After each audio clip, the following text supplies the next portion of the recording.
Halo teman-teman, pada kesempatan kali ini saya akan membantu teman-teman untuk melaksanakan praktikum penginderaan jauh sesi yang ketiga. Mari kita menuju ke PowerPoint.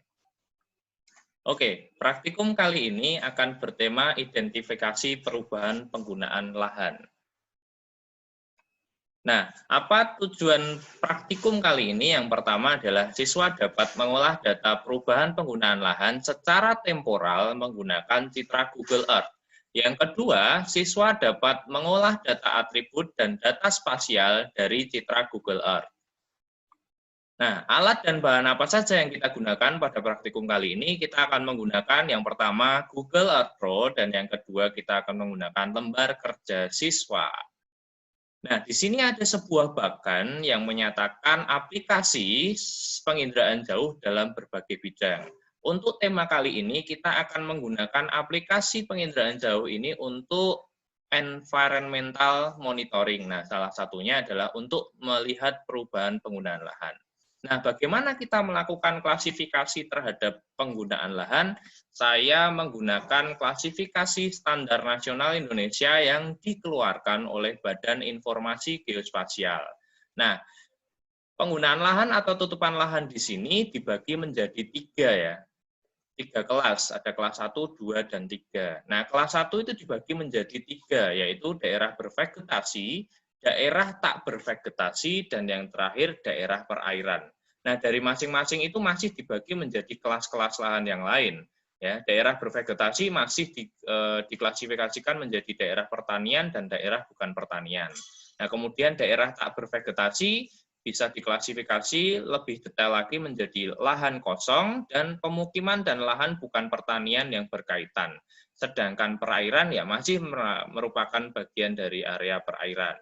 Nah, dari masing-masing kelas penutup lahan yang kedua itu masih dibagi kembali, yaitu Anda bisa lihat pada tabel di sebelah kanan ini ya, pada bagian kelas penutup lahan yang ketiga. Ada sawah, ada perkebunan, kemudian ada lahan terbangun, permukiman, bangunan industri, kemudian ada danau, waduk, tambak, rawa, dan lain sebagainya. Nah, teman-teman bisa merujuk kembali ke literatur yang saya sertakan di sini ya. Ada sumber asli dari Badan Informasi Geospasial.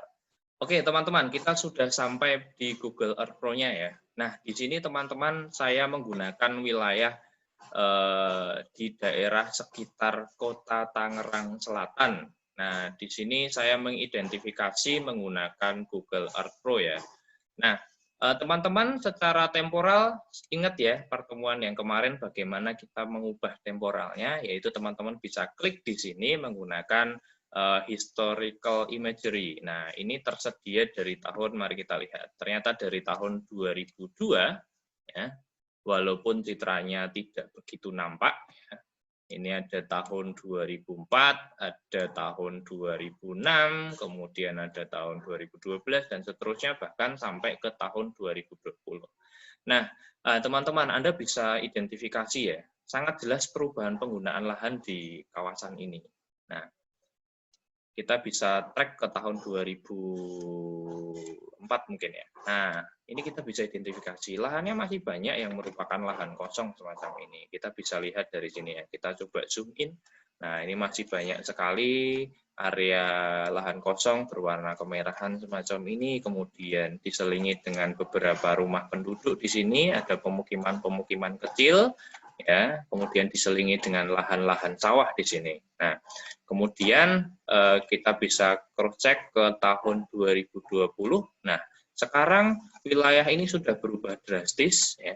Ini berubah menjadi area pemukiman, kemudian ada area kawasan perkantoran ya kan. Kemudian ada juga yang masih berupa lahan kosong dan lain sebagainya.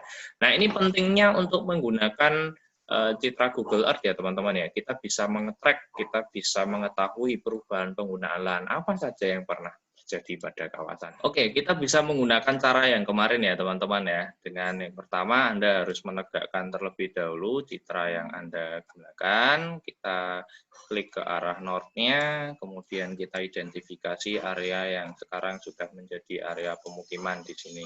Nah, kita bisa track ke belakang di tahun-tahun sebelumnya. Oh, di tahun 2004 ternyata dia merupakan lahan kosong dan sebagian dari pemukiman berubah menjadi kawasan pemukiman yang mungkin lebih elit lagi, karena kita bisa lihat di sini ukurannya sama, bisa kita identifikasi ini adalah area pemukiman kelas tinggi ya teman-teman ya, sepertinya. Oke, nah untuk itu kita bisa menandai ya teman-teman ya, kondisi saat ini seperti apa menggunakan poligon. Kita tandai ya, klik di sini.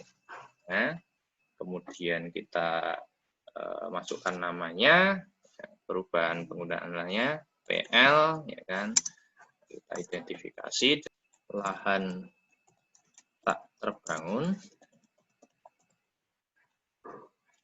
menjadi pemukiman. Oke, kita bisa lakukan identifikasi. Nah, sekarang cek lagi ya, kita digitasi pada Google Earth Pro ini.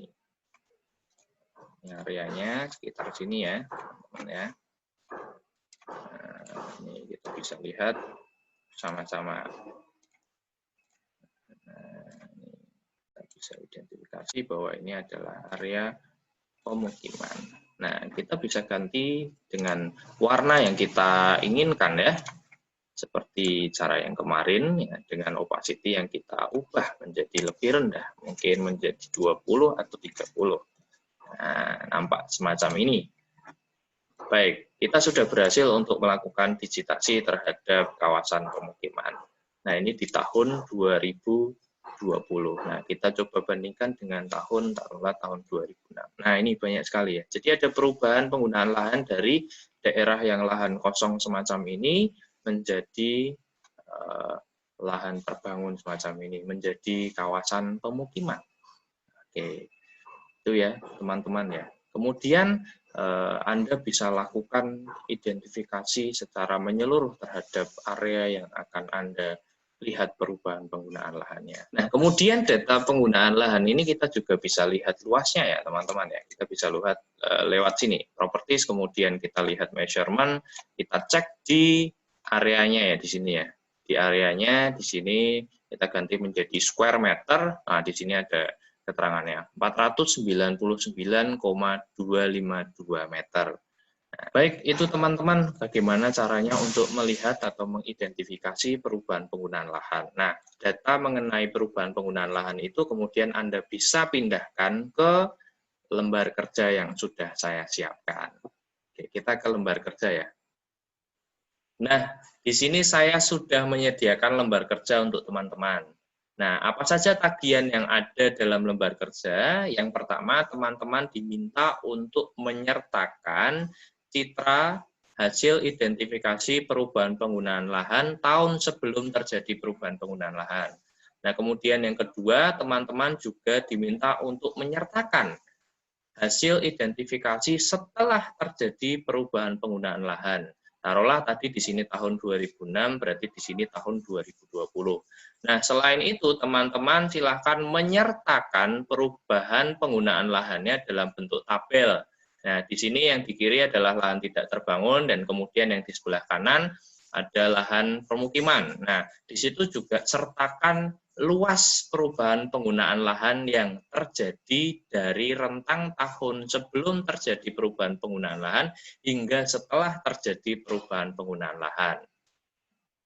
Oke, kemudian di bagian bawah Anda berikan kesimpulan apa yang menjadi hasil dari praktikum kali ini. Dan jangan lupa sertakan refleksi.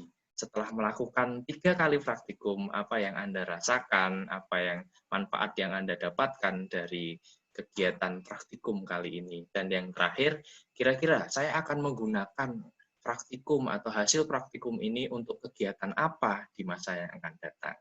Sertakan semuanya dalam lembar kerja ini.